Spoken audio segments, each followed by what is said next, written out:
So, good afternoon to everyone guys. I'm back. This is almost 3 o'clock in Norwegian time. Nag-grieving akong kumain ng palitaw guys, the sticky rice. So, I have 1 cup of glutinous rice or sticky rice. Then, mag-additional lang tayo little bit sugar kasi lagyan natin. And then, mayroon tayong water. So, dandan lang natin ito guys paghalo hanggang siyang mabuon natin. Yan. Napaka-simple pero masarap guys.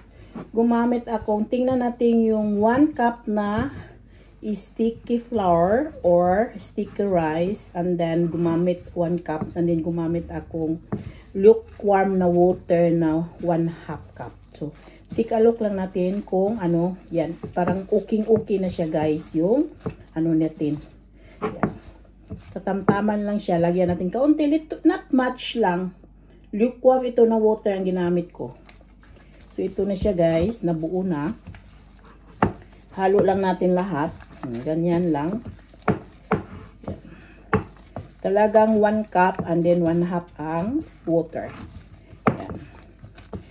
So, ano lang natin ito, bilog-bilugin natin. Yan. Gumamit tayong a little bit oil. Mayroon tayong oil dito sa kamay natin. Yan. And then, i-flatten lang natin ito guys. Ganun. Ganarn. Gumamit ng yan. So, gumamit tayong a little bit oil. Parang maano siya. Hindi siya masyadong magdikit. So, ito na siya guys. Ito na. Na-form na natin. So, ibilog-bulogan natin ganyan. Bawat isa. Ganyan.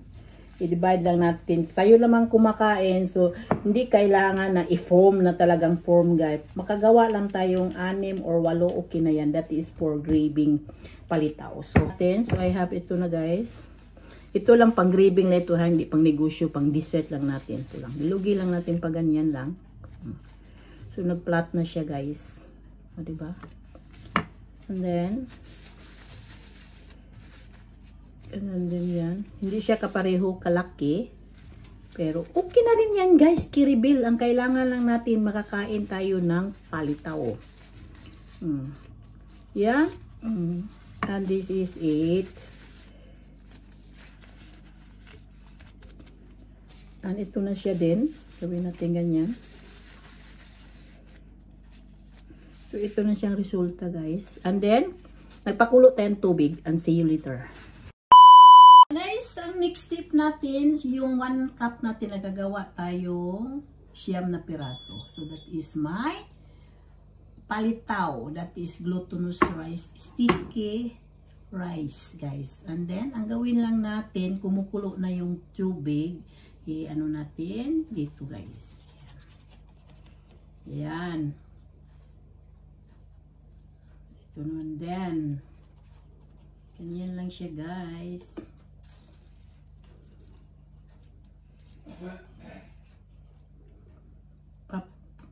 Kung ano na siya guys, yung pag mag-floating na siya, so it means luto. Dahil pag mag-floating na siya, it means it's done. Yan. Yan, ito na siya. Kailangan kumukulo ang tubig bago nyo ilagay. Yan.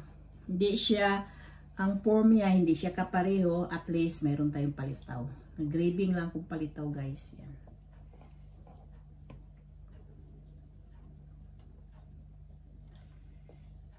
Pwede bilog-bilog, pwede i-plot ninyo. Nasa sa inyo na yan guys, discard lang. Yan, ito na siya guys. Yan. Pag ano siya, pag floating na siya, it means it's done. So, parang mga how many minutes it depends. Ito na siya guys. Yan. Hindi pa siya nag-floating. So, hintayin lang natin. So, mayroong 7-8 siyam. Siyam yung 1 cup. So, ito lang guys, 1 cup na sticky rice flour. And then, i-ano mo lang sa 1/2 na lukewarm na water. And then, bilog-bilogon mo. And then, i-flatten. Then, ang gawin natin ito, pag maano na siya, i-ano natin siya.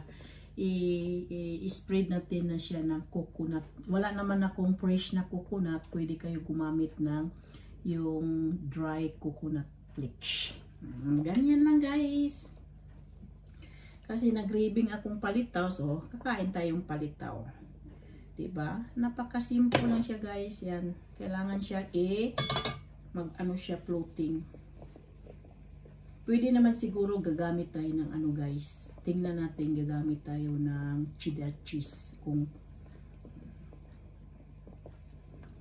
yan. So maano na siya, medyo nag-floating na siya, pero not well. Hantayin lang natin ito hanggang ma-mix. So this is it. It's almost 3:30 Norwegian time. It's still cold outside. Kaya ang ginawa ko, gumawa na akong wonton soup. I-follow mo lang ko sa YouTube. May recipe na yan guys. It's so yummy. That is for dinner. So ito yung dessert ko. Ako lang kumain dito, hindi yung pamilya ko. So ang gawin lang natin ito, hintayin lang na siya mag-floating. Yung ano dito, parang maluluto siya. This is my glutinous rice. Nag-floating na siya. So that is it. Diba? Nag-floating na siya. It means luto na siya guys. Ganyan pag magwawa tayo ng palitaw, glutinous rice palitaw. Pwede kayo gumamit ng kamuting kahoy. Siya guys, nag-floating na. Mayroon akong cold water. So i-drain natin siya sa cold water. Dito. Ilagay natin sa cold water. Parang hindi siya magdidikit pag malamig na tubig. Kailangan natin siyang i-ano muna natin dahil parang hindi siya didikit. Ito na guys, nididrain ko na siya sa cold water. Kinuha ko na siya at ito na siya. Mayroon akong 2 alternative. Mayroon akong coconut flakes or cheddar cheese. Nasa sa inyo. Ang una kong gawin, gumamit akong coconut flakes. Yan. I-dip mo lang yan sa coconut flake guys. And then saka na mo lagyan ng sugar pag kumakain na kayo. Dahil yung sugar, pag ilagay mo siya, magme-melt. And then gumamit tayo ng cheddar cheese. Diba? There are 2 alternative guys. This is yummy and delicious. Ganyan lang guys. Pag discarte lang tayo sa buhay. Pwede kayo gumamit ng sesame seeds kung mayroon kayong available sa bahay ninyo. Yan. And then mayroon tayong cheese. Oh, yummy.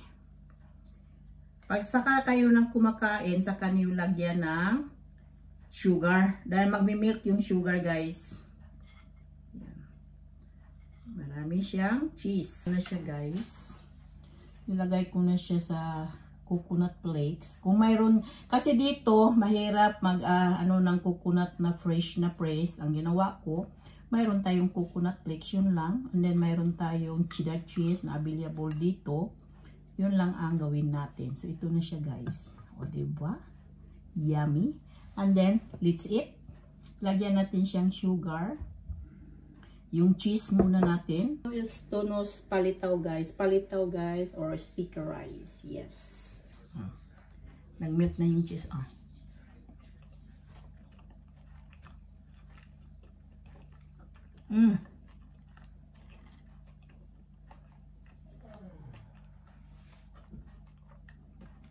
Yung ano naman,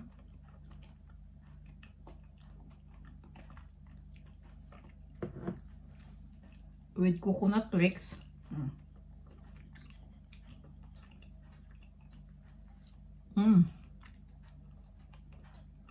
Ibang lasa yung coconut flakes sa yung sa cheese. Masarap pag may yung coconut flakes. Craving is satisfied. This video for today. So paki-subscribe, paki-likes, huwag kalimutan pindutin yung bell button po. Updated ka sa mga update and thank you for watching.